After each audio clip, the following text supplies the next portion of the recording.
Hello పిల్లలు, laddu kids హబ్కి తిరిగి స్వాగతం. పిల్లలు, ప్రతిదినం కొత్త పాఠం నేర్చుకోండి. అది మీ జీవితాన్ని మలచే శక్తి. కనుక ఈరోజు పాఠం ప్రైమ్ మినిస్టర్ అంటే ప్రధానమంత్రి ఎన్నిక ఎలా జరుగుతుందో తెలుసుకుందాము.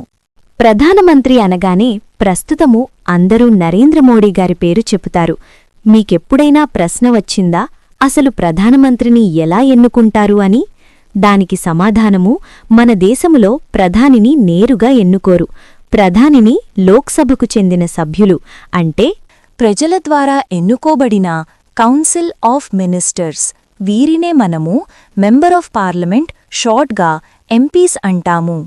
ప్రతి 5 సంవత్సరాలకు లేదా ప్రభుత్వం పడిపోతే సార్వత్రిక ఎన్నికలు జరుగుతాయి మరియు మెజారిటీ సాధించిన పార్టీ సంకీర్ణం ప్రభుత్వాన్ని ఏర్పరుస్తుంది. వారి నాయకుడు ప్రధానమంత్రి అవుతారు. ఈ ఎన్నికలనే మనము జనరల్ ఎలక్షన్స్ లేదా లోక్సభ ఎలక్షన్స్ అంటారు.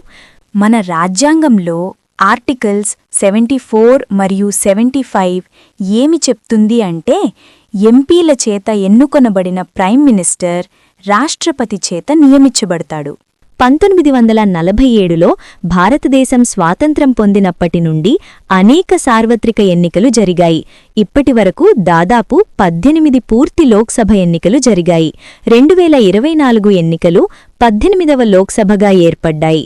1947 నుండి భారతదేశంలో 14 మంది వేరువేరు వ్యక్తులు ప్రధానమంత్రిగా పనిచేశారు. నరేంద్ర మోదీ 14వ మరియు ప్రస్తుత ప్రధానమంత్రి. Thanks for watching. Explore our other videos by visiting us. Subscribe, like, share, comment.